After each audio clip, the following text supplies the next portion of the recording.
Hello gardening friends, today it is July 30th and I am going to bring you a super short video just showing you a volunteer watermelon. So we've talked in other videos about how volunteers are sometimes the most healthy plant, and this is another circumstance that shows how that can be true. Like my mama always used to say, there's only two things that money can't buy, and that's true love and homegrown watermelon. Let's get right to it today on organic gardening in North Carolina.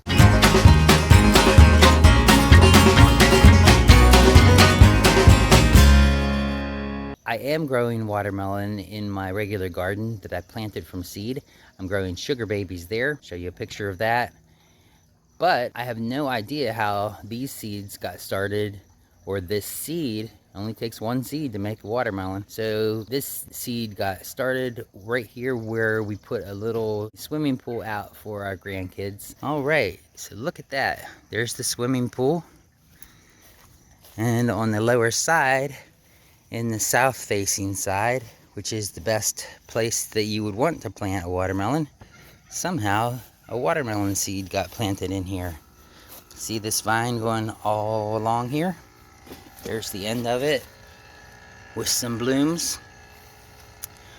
And there were a couple watermelons on here, but they rotted off, maybe with the rain we've had recently, or they didn't like setting because the weather's been so hot.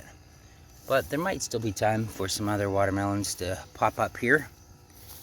Okay, so the vine keeps going here. There is the root right there.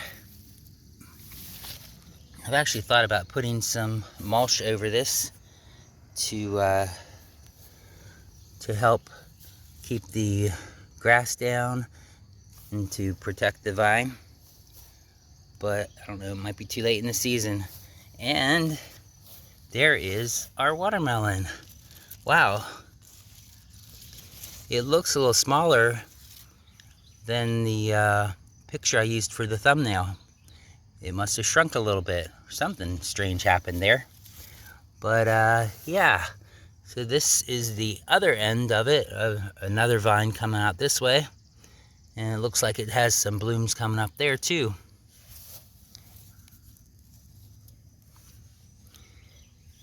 So I'm looking forward to seeing how that watermelon is going to mature and see what it tastes like. It's amazing when you get a volunteer. I'm actually surprised that my wife let this one grow as long as she did, but I guess it's not in a spot where it bothers her. Let me know in the comments if you've had any volunteer crops that have done really great for you this year or years in the past.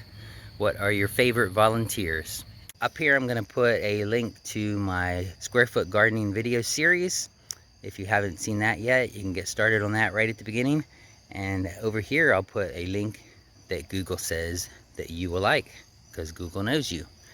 Google knows best, right? All right, have a blessed day. Talk to you all again real soon.